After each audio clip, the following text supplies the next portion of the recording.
Hello friends, আপোনালোক সকলোকে আকৌ এটা নতুন ভিডিঅ' লৈ স্বাগতম জনাইছোঁ আৰু এই জাৰ্ণি আছিল ফ্ৰেণ্ডছ মোৰ ৰাজস্থানৰ আৰু এয়া ৰাজস্থানৰ আপোনালোকে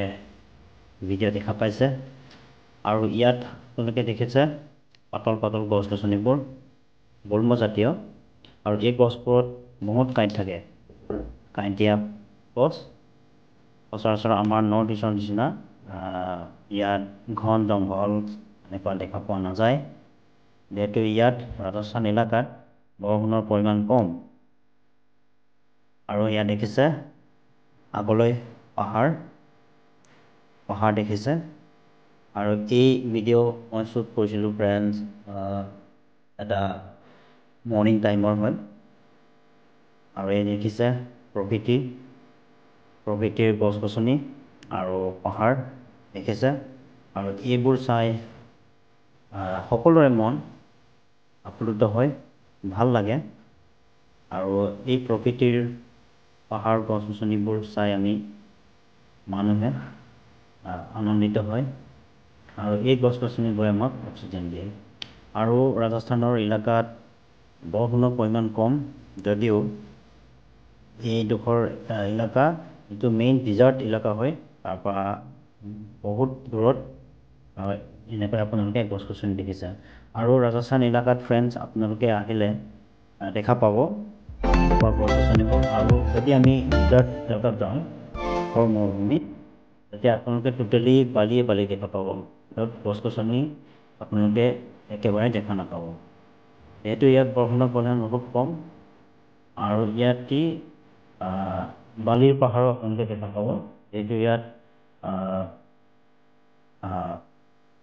বহুত হাৱাৰ পৰিমাণ বেছি হয় আৰু ইয়াত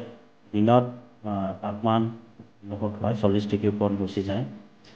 আৰু ৰাতি যেনেকুৱা গৰম হয় দিনত যেনেকুৱা গৰম হয় ৰাতিও বহুত ঠাণ্ডা হয় মানে ৰাজস্থানত কি হয় ফ্ৰেণ্ড দিনত বহুত গৰম কিন্তু ৰাতি বহুত ঠাণ্ডা হয় গতিকে চাব গ'লে এটমছফিয়াৰ বহুত ভাল দিনত গৰম হ'লেও ৰাতি ঠাণ্ডা হয় এয়া ইয়াৰ এটা বিশেষত্ব আৰু কি কয় ইয়াত পানীৰ পৰিমাণ বহুত কম আৰু ইয়াত যিবিলাক বৰ্ডাৰ মানে আগৰ এলেকাত ডিজাৰ্ট এলেকাত যিবিলাক বসতি আছে এইবোৰত চৰকাৰে যিটো কুৱাৰ ছিষ্টেম কৰি থৈ দিছে আৰু এতিয়া পানী পাবৰ কাৰণে ইয়াত মই কনফাৰ্ম কৰিছিলোঁ এতিয়া কৈছিলোঁ যে 60-70 ফিট মানে মাটিৰ তলত খান্দিলেহে পানী ওলায় আৰু ইয়াত আমাৰ নৰ্থ ইষ্টত আমাৰ 20 ফিট 25 ফিটৰ পৰা খোৱাৰ যোগ্য পানী ওলায় আপোনালোকে গম পায় স্পেচিয়েলি ফ্ৰম নৰ্থ হিচাপে বা তাত কি হয় 20ৰ পৰা 25 ফিটত খোৱাৰ পানী পায় কিন্তু ইয়াত 60 ফিটত পানী পায় গতিকে এয়া ডিফাৰেঞ্চ আৰু এয়া ডিফাৰেঞ্চ আপোনালোকে গম পালে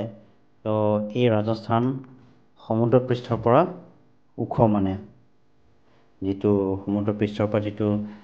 তল সেইটো ওখ আছে আমাৰ নৰ্থ ইষ্ট স্পেচিয়েলি যিটো প্লেইন এলেকা হয় সেইবোৰতকৈ ওখ মানে সেইটো আমি ধৰিব লাগিব আৰু এই দেখিছে আপোনালোকে এনেকুৱা সৰু সৰু এনেকৈ বন গছ গছনিবোৰ দেখিছে আৰু এই ভিডিঅ'টো ফ্ৰেণ্ডছ মই গাড়ীৰ ভিতৰৰ পৰা শ্বুট কৰি আছোঁ গতিকে ভিডিঅ'ৰ কোৱালিটি ভিজিবিলিটি অলপ ক্লিয়াৰ হোৱা নাই হ'লেও মই ভিডিঅ'টো বনাই আছোঁ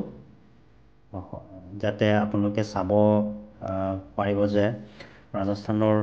এই ডিজাৰ্ট এলেকা পৰিৱেশ কেনেকুৱা আৰু ইয়াত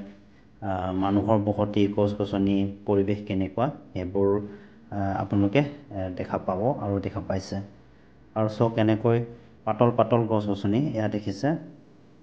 আৰু এনেকৈ ইয়াত ঘৰৰ যিটো বনোৱাৰ কনষ্ট্ৰাকশ্যনো টোটেলি আমাৰ বহুত বেলেগ হয় নৰ্থ ইষ্টতকৈ যিহেতু ইয়াত হাৱাৰ পৰিমাণ বহুত হয় দিনে ৰাতিয়ে গতিকে তাৰ পৰা বাচিবৰ কাৰণে ইয়াত পাকাৰে শিলেৰে ঘৰ বনায় আৰু খিৰিকী বহুত সৰুকৈ দিয়ে চিচা দিয়ে এনেকৈ আৰু আপোনালোকে আহক, ৰাজস্থান আহক। ৰাজস্থান আহিলে ইয়াৰ পৰিৱেশ দেখা পাব, বহুত ধুনীয়া জেগা। আৰু আমাৰ দেশত এনেকৈ পাহাৰ দেখা পাব, মৰুভূমি দেখা পাব। সেইকাৰণে আমাৰ ভাৰতক ইনক্ৰেডিবল ইণ্ডিয়া বুলি কোৱা হয়। আৰু গোটেই বিশ্বৰ পৰা, দেশ বিদেশৰ পৰা আমাৰ দেশক চাবলৈ আহে। আৰু ফ্ৰেণ্ডছ, আপোনালোকেও ৰাজস্থান আহক আৰু ৰাজস্থানৰ এই মৰুভূমি এলেকাৰ আপোনালোকে পৰিৱেশ চাব পাব। ইয়াৰ বেলেগ এটা পৰিৱেশ হয়। ইয়াৰ ডিজাৰ্ট এলেকাত